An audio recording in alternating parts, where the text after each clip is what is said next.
Great. I'm delighted to be here. I am the proud parent of Isabel Sachs, class of 2015, and spouse of David Sachs, class of 1977. It's an honor and a pleasure to be here. Today I'm going to talk about social entrepreneurship for the base of the pyramid. But first, I think we want to talk about what does that mean. And we're at a conference, the LAX Conference on Entrepreneurship, so I'm going to assume all of you are very familiar with entrepreneurship specifically, but I want to focus on what's uniquely about social entrepreneurship for the base of the pyramid market. Social entrepreneurs are individuals who create innovative organizations or institutions who are trying to solve some of the most difficult social issues on earth, the United States and elsewhere. And it can look like a lot of different things. And so that is the social component to the entrepreneurship.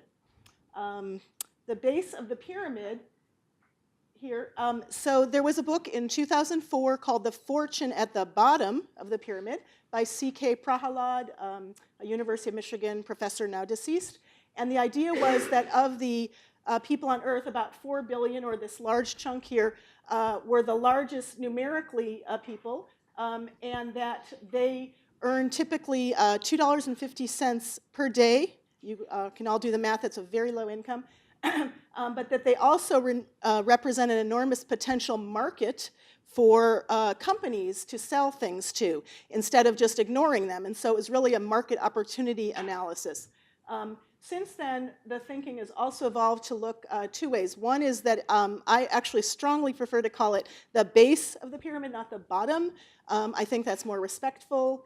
The bottom implies you're at the top and someone else is the bottom, which already has an implicit value judgment, which I don't think is necessarily what we want to do. And a base, sort of mathematically, of a pyramid is its literal foundation. You calculate area, all those good things. But the base of the pyramid it's about 4 billion people who are earning $1,500 or less per year, which is about $5 or less, et cetera. And what I'm interested in focusing on is not so much them as a potential market for companies to sell smaller items, that kind of thing, but what are their actual needs, and what can you and I and other social entrepreneurs do about that? So I have a quote here. So this is a quote. I'm going to read it. I don't tend to like a lot of text on slides, but I actually really like this one. It's from David Bornstein and Susan Davis. Among the poor, the most pressing needs are not individual sachets of hair conditioner or skin cream, but clean water, nutritious and affordable food, good housing, access to health care, education, information, tools and transportation services that help them seize economic opportunities. And so this is what I think, to me, is the important thing to focus on for the base of the pyramid. But how do we do that? And so I think this is a bit more, I guess you call it philosophical. So one thing I want to talk about is empathy versus sympathy, which may seem a little odd thing to talk about in a conference on entrepreneurship. Sympathy, how do you feel when someone is sympathetic to you? Do you feel good? Maybe if you have a cold for one day, it's kind of nice. But if people always felt sympathy for you, it's actually very disempowering, and it's not giving you a respect. It's assuming they have something you don't have that you're lacking. And so I think sympathy, while if you hear about people who don't have access to running water, or electricity, or schools, all those things, you might feel sympathy. That's actually not useful. And in fact, it's almost can be degrading without you intending to do so. The definition of sympathy is feeling of pity or sorrow for someone else's misfortune, which you may feel. Empathy. So I had a really robust debate with my other child about, could you feel empathy for someone if you have not experienced what someone has experienced? So we went literally to the dictionary. The definition of empathy is the ability to understand and share the feelings of another. So you can feel empathy for someone even if you haven't lived their experience. And this is important because I would say that you want the motivation for working with, as a social entrepreneur, for the base of the pyramid should be based on empathy, but not on sympathy. And so I would say that while you're doing this work, you also want to first understand your own motivation. Why do I want to do this? Why am I interested in that? What motivates me? And so I'd actually like to step back a minute even further and talk about passion. So we're thinking, why are we talking about passion here? The reason to talk about passion is because doing social entrepreneurship at the base of the pyramid is incredibly hard work. You will fail a lot. You will have challenges. You will have setbacks. And so you're gonna want to have a reservoir of great motivation to keep you going. And I would argue that if you're passionate about something and you really care about it, that will keep you going, that will provide you resilience and persistence and grit and determination and stick-to-itiveness, when the easier option would absolutely be just to quit and give it up and say, this is just too hard.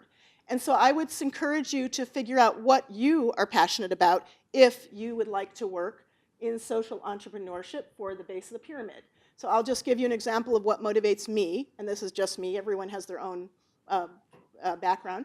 But I ended up working, luckily, in a very small village in Kenya many years ago, and we were building an irrigation canal. It was a project that was structured by people in the village. A lot of them were farmers, and they had no irrigation, no running water, which meant if there was a drought, they had no crops, they did not eat. And so it was very much determined by people locally, and I was there as one of a group of Americans helping, but just as a helper. And what excited me about it was, A, that it wasn't me deciding what should happen, it was people who lived there, and they felt what they were doing was important for them, and we were really only assisting them. I also felt like, just sort of personally in terms of my values, I feel like everyone should have these basic things that I discussed earlier: water, education, health, decent housing. I mean, I think there's some basic level of things, and that's what motivates me. But what I came to realize that really excited me personally was the economic aspect of it. And that's not to say that's more important, it's just what excites me. So for example, I ended up working quite a lot in economic development and microcredit and microfinance, and I work a lot helping people get access to finance and capital investments for working at the base of the pyramid. And that excites me, and what I particularly like about it is I like helping people to take control of their lives through the economic means. That's not to say that's more important than water or any other thing, but that excites me. And so I would just encourage you, if you're interested in this kind of work, to figure out what really just matters so much to you for whatever reason. It doesn't matter quite the why, but I think that's very important to understand. So now that we've talked about that, I want to talk about, so you figured out something. How do you develop some solution for the base of the pyramid market? And I'm going to give you the template. Isn't that cool? So, okay, there it is.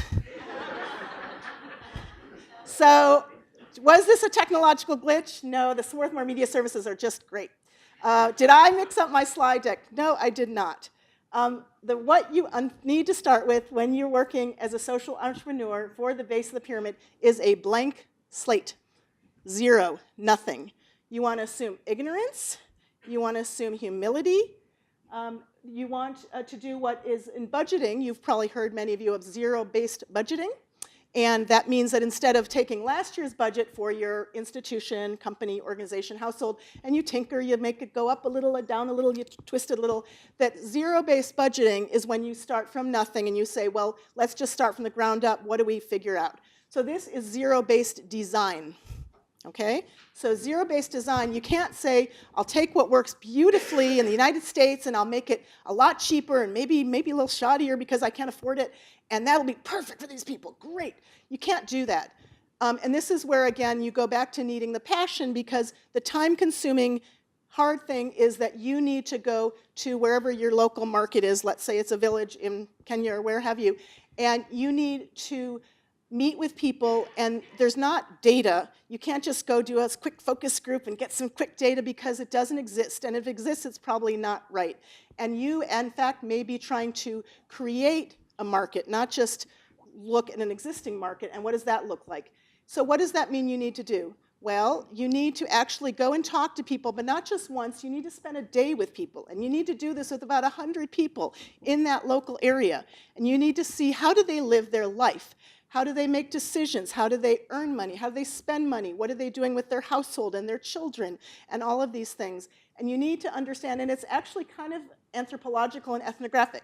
So for those of you who are or were anthropology majors, and people said, oh, that's such a useless major, this is a great major for this work, because it's, again, back to the empathy and understanding people from where they are. And so you want to do that. There's a couple of good examples in the financial services area of whole books are written just looking at what people's lives were like. One is called Portfolios of the Poor. One is called Poor Economics. And this is just an idea. But basically, you're going to have to do very intensive, I wouldn't even call this is beyond market research. It's really almost ethnography. Why are you doing that? So Noel alluded to the fact, or Steve Jobs, they're just about the same, that that's a compliment. That people don't always say what they want or know what they want, and that's true in these markets as well. What may be even more complicated is you may be proposing a solution, a product, an idea that nobody has ever heard of or seen before, and so how can you even estimate, how can they even tell you what they would think about it? So then you go into the more practical things once you've done this very intensive in-field research, understanding what people are at, and say, what is the social problem that you are trying to address? And you first want to identify what is the problem, right? The problem statement. Who is suffering or not having what they need? What are they suffering from and when? How many people does this affect? Where are they located? Are they geographically dispersed? That kind of thing. And then you want to look at, well, what is my proposed solution? And again, this is only proposed, right? Because it's based on what they need. How will this social enterprise alleviate the problem? Who and how many people will benefit from it? If it's a business, how will you generate revenues? If it's a nonprofit, how will you earn income? That kind of thing.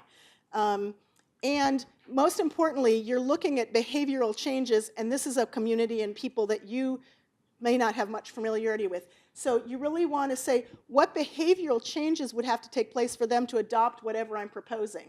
And what, in particular, how difficult is that to happen? One thing that's a very useful exercise tool is something called the beneficiary experience table. And what you do is you take your proposed, let's say it's a product, and you start from someone not having any familiarity because it never existed as far as they knew, to everything from there actually adopting it. And you do it, again, because we're back with our empathy, right?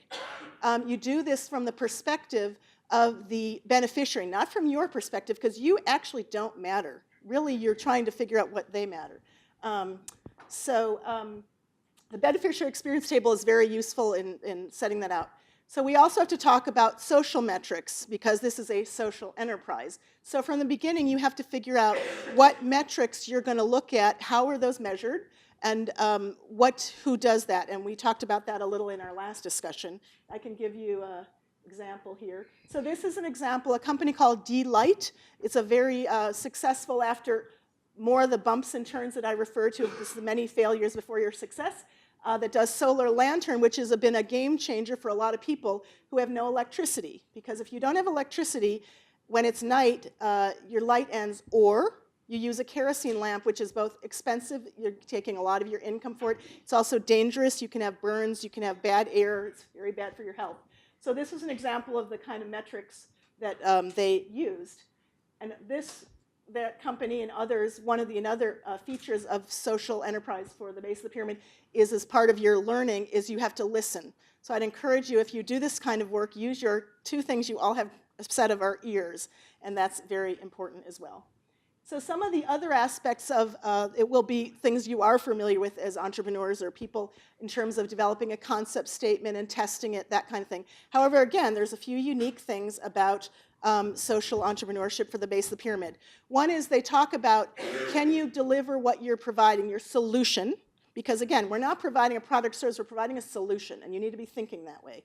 Paul Pollock and Mel Warwick, yeah, I think so, had what they call the Don't Bother trilogy. The Don't Bother trilogy is 3 things. They say, if this is the case, don't bother, just pack it up. One is, if you don't understand the problem that you've set out to solve, don't bother. If your product or service doesn't dramatically increase either income or quality of life for the people you're trying to benefit, very good. Now, they actually agree that they say, if you can't sell 100 million of these, right. Now, that is a tall order, but one thing you want to also think, and again, this gets back to what's your motivation. Do you really want to do this for one little village and do a great job, or are you trying to scale it like the D-Light I showed you before? So I think we're running out of time, but I wanted to say that I hope that this has inspired you to help to work with the base of the pyramid. And there are different ways to do it. It's not, you don't have to, fly to Myanmar tomorrow or something. So those of you who have expertise, who are senior people and entrepreneurs, you can be advisors. You can provide focused advice to folks. Those of you who have money might want to invest in these or lend money, that kind of thing. Those of you who want to, may want to work directly in it. But there are a lot of different ways to contribute. So I just encourage you to think, what about this, if anything, interests you, and what can you do about it? And I would just say all hands on deck. Thank you.